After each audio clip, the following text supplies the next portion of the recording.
Assalamualaikum warahmatullahi wabarakatuh. Baik anak-anak, kali ini kita akan melanjutkan untuk belajar materi ujian matematika.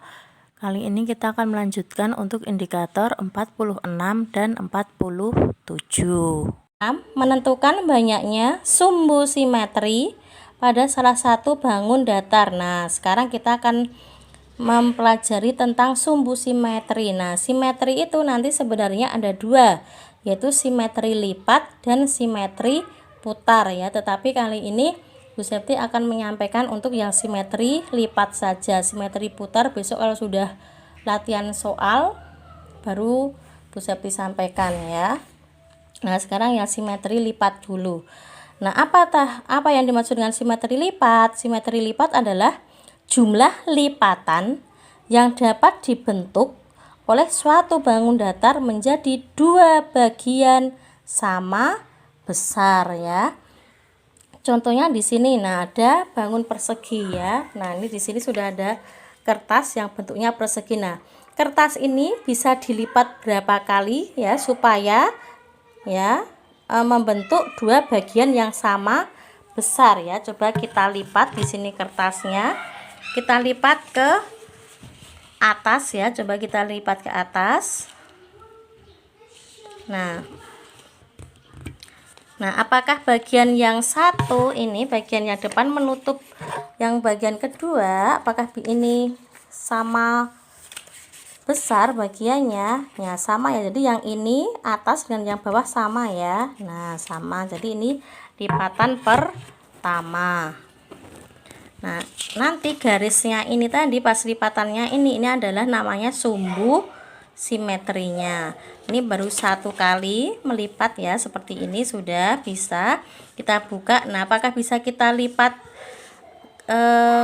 ke arah yang lain? Nah coba kita lipat ke samping. Nah coba ke samping. Nah ini juga nah sama ya, ini ya bagian pertama ya dengan bagian kedua ini juga sama ya, besarnya sama. Jadi ini sumbu simetri yang kedua. Tadi sudah kita dapat dua ya, simetri lipatnya 1, 2. Nah apakah masih bisa lagi dilipat ke arah yang lain? Coba kita lipat miring ya, coba dilipat miring.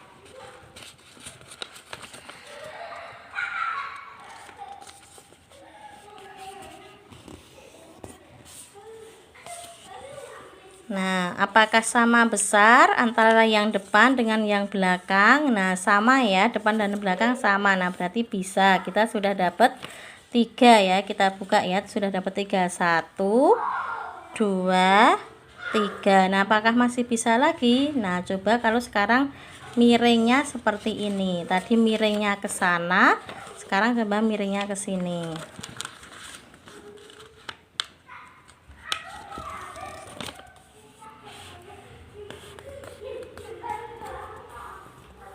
Nah bagian yang satu dengan bagian yang kedua ini juga sama besar. Nah berarti kita sudah dapat berapa ini tadi lipatannya, sumbu simetrinya sudah dapat berapa? Sudah dapat 1, 2, 3, 4. Sudah dapat 4. Apakah masih bisa dilipat dengan cara yang lain?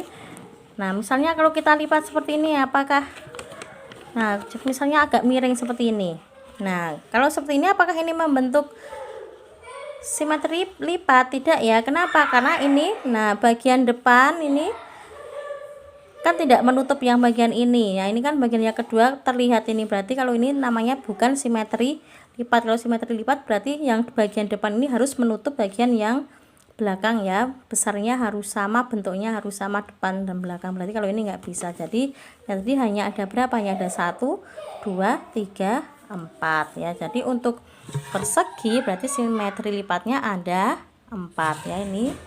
Nah sumbu simetrinya ini 1, 2, 3, 4. Sumbu simetri itu berarti pas lipatannya ya. Nah sekarang kalau persegi panjang, nah kalau persegi panjang ada berapa? Nah kita lihat di sini persegi panjang ya, ini kan persegi panjang nih ya. Nah, coba kita lipat ke atas. Nah, coba kita lipat ke atas.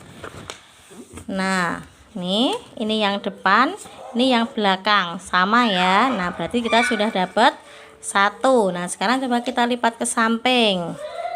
Kita lipat ke samping.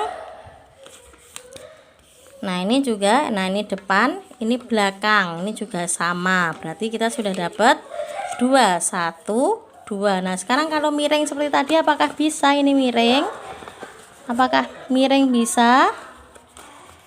Nah, coba anak-anak perhatikan. Nah, di sini, nah ini kan tidak menutup, ini kelihatan yang bagian belakang. Ini juga kalau kita balik, nah ini juga kelihatan, berarti ini nggak bisa ya. Berarti kalau kita lipat miring nggak bisa, tidak membentuk simetri lipat. Nah, berarti hanya bisa 2 ya. Ini ke samping atau ke atas atau ke bawah, jadi hanya ada 2 simetri lipatnya untuk persegi panjang ya. Contoh lain misalnya ini ada gambar seperti ini adalah lingkaran ya, lingkaran, tetapi hati-hati di sini di tengah itu ada gambarnya. Kalau ada gambarnya berarti di sini gambarnya itu juga kita pakai ya. Nah, berarti sumbu simetrinya ini hanya berapa? Hanya 1 saja, bisa kita lipat ke samping saja. Ini kan pas ya, sini ada mata, sini ada mata, bibirnya. Nah, kepotong jadi 2. Ini kalau misalnya kita lipat ke samping, kalau kita lipat ke samping ini nanti yang atas ada matanya, yang bawah cuma ada bibirnya, jadi nggak bisa, jadi hanya 1. Nah, kemudian contohnya ini ya, ada bangun seperti ini. Nah, simetri lipatnya ada berapa? Ada 1, ini juga bisa ya, 2, 3, 4, 5, 6, ada 6. Jadi simetri lipat itu berarti ketika kita lipat harus membagi 2 bangun datar tersebut menjadi 2 bagian yang sama besar ya, harus menjadi 2 bagian sama besar. Kalau tidak berarti bukan simetri lipat. Metode 47 yaitu menentukan hasil pencerminan bangun datar. Jadi ini tentang pencerminan ya. Jadi kalau pencerminan itu berarti yang harus anak-anak perhatikan itu pasti ada benda dan ada bayangan. Nah, benda dan bayangannya bagaimana? Yang pertama yaitu bentuk dan ukuran bayangan sama persis dengan benda ya. Jadi bentuk dan ukurannya benda sama persis dengan bayangan, sama saja ya. Jadi ketika anak-anak itu bercermin, pasti yang bayangan yang muncul di dalam cermin itu pasti bayangannya anak-anak ya. Jadi kalau yang bercermin itu si A, pasti bayangan yang muncul di cermin itu juga si A. Nggak mungkin yang bercermin si A kok bayangannya yang muncul si B, seperti itu ya. Nah, kemudian yang kedua, jarak bayangan ke cermin sama dengan jarak benda ke cermin ya. Jadi jaraknya nanti sama. Cermin ke bayangan dan cermin ke benda jaraknya harus sama. Kemudian bayangan dan benda saling berkebalikan sisi ya. Jadi ini langsung saja ke contoh, misalnya ini yang tengah ini adalah cerminnya. Ini cerminnya masih cermin yang lurus ya. Jadi ini lebih mudah. Nanti soalnya yang keluar itu cerminnya bisa lurus seperti ini, bisa miring seperti ini ya. Untuk yang lurus dulu. Nah, di sini bayangannya, ini bendanya ya, yang di depan ini adalah bendanya, bangun segi 3. Nah, kemudian kita disuruh menentukan bayangan dari benda ini ya. Caranya yaitu, nah di sini sudah ada bayangannya ya. Nah, caranya kita tentukan dulu titiknya di sini ya. Titiknya kan ada 3, 1, 2, 3. Nah, kita mulai dari titik ini dulu. Nah, dari titik ini anak-anak bisa menggunakan penggaris. Ini anak-anak garis lurus ya. Dengan catatan ini nanti di sini harus membentuk siku ya. Antara garis putus-putus dengan cermin harus membentuk siku-siku. Nah, kemudian jaraknya nanti harus sama. Kalau misalnya ini sekian, ini misalnya 2 cm, berarti ini juga harus 2 cm. Jadi harus sama ya jaraknya. Nah, kemudian ketemu ini bayangan yang titik ini misalnya titik A. Nah, bayangan titik A berarti di sini nggih, A. Nah, kemudian yang B, bayangan dari titik B. Nah, sama seperti tadi, anak-anak pakai penggaris, kemudian digaris ke samping, ini harus membentuk siku-siku. Nah, jaraknya juga harus sama ya, ini dengan ini jaraknya harus sama. Jadi kalau misalnya ini setengah sentimeter, berarti ini juga harus setengah sentimeter seperti ini ya. Jadi jaraknya harus sama dan di sini harus membentuk siku-siku. Nah, ini berarti bayangan titik B. Nah, titik yang ketiga ini misalnya ini titik C, sama pakai penggaris, digaris lurus. Ini harus membentuk siku-siku. Nah, ini harus lurus ya, harus garis lurus ya. Nah, kalau digaris harus seperti ini, lurus ya, lurus. Dengan catatan ini nanti harus membentuk siku-siku. Nah, sama jaraknya juga harus sama. Kalau ini 2 cm berarti ini juga harus 2 cm. Nah, ketemu bayangan titik C-nya di sini. Nah, kalau sudah ketemu bayangan titik A, B, dan C, kemudian sambung ya titiknya. Nah, ketemu bayangannya. Jadi ini bendanya seperti ini, bayangannya seperti ini. Nah, yang dimaksud dengan pernyataan yang ketiga tadi, bayangan dan benda saling berkebalikan ini ya. Jadi kan berkebalikan ini ya. Ini yang dekat, bagian yang dekat dengan cermin berarti bayangannya juga ini dekat dengan cermin. Yang jauh berarti ini juga jauh nih. Tadi kan segitiganya yang lancip itu ada di sebelah kanan ya. Ini bayangannya yang lancip ini ada di sebelah kiri. Jadi seperti itu ya. Jadi saling berkebalikan ya. Nah, itu contoh nomor 1 yang cerminnya masih lurus. Nah, sekarang bagaimana kalau cerminnya itu miring seperti ini ya. Cerminnya miring. Nah, ini juga sudah ada bendanya. Ini Bu Septi buat yang mudah ya. Ini masih sama bendanya, bentuknya segitiga. Nah, anak-anak disuruh menentukan bayangan dari segitiga ini. Nah, caranya sama. Ini kan tadi ada 3 titik. Nah, ada 3 titik di sini. Nah, kemudian ini kan di garis lurus ya, dengan catatan jangan lupa ini harus membentuk siku-siku. Nah, jadi kenapa kok ini garisnya tidak lurus ke sana? Tidak ke sana ya, tetapi justru ke sana. Nah, karena di sini kan harus membentuk siku ya, harus membentuk siku-siku di sini. Nanti kalau ini garisnya lurus ke sini, nah nanti tidak bisa membentuk siku-siku. Jadi harus mengikuti garis putus-putusnya, ini harus mengikuti cerminnya ya. Kalau cerminnya miring berarti garis putus-putusnya juga miring, harus membentuk siku-siku di sini. Nah, kemudian jaraknya juga sama, harus sama ya. Di sini misalnya 2 cm berarti di sini juga harus 2 cm ya.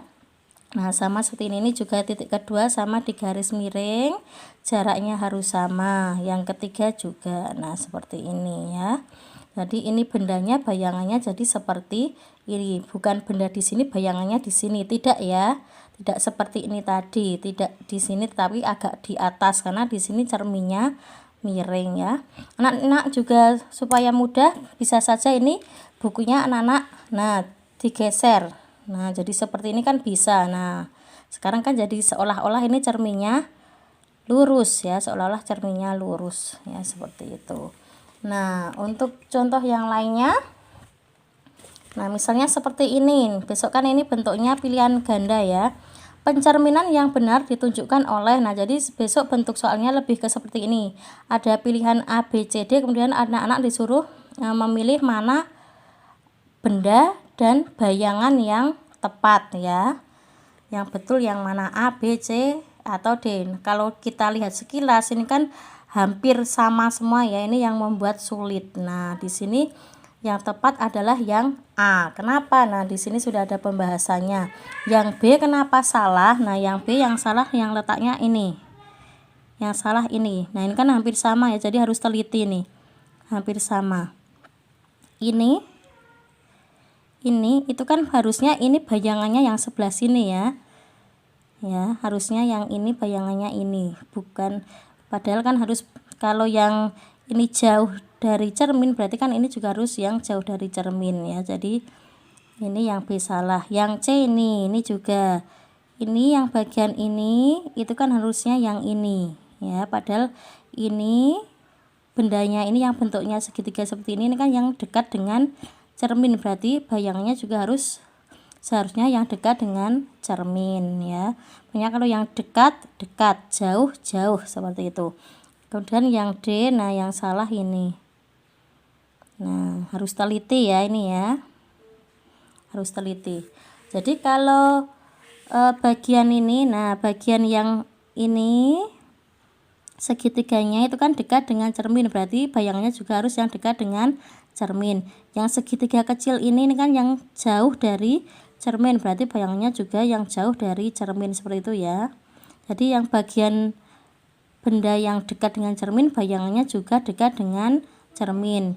Bagian benda yang jauh dari cermin berarti bayangannya juga jauh dari cermin, seperti ini ya. Nah ini kan bayangannya ini bayangannya ini bayangannya ini bayangannya yang ini. Nah seperti itu ya, hati-hati di sini.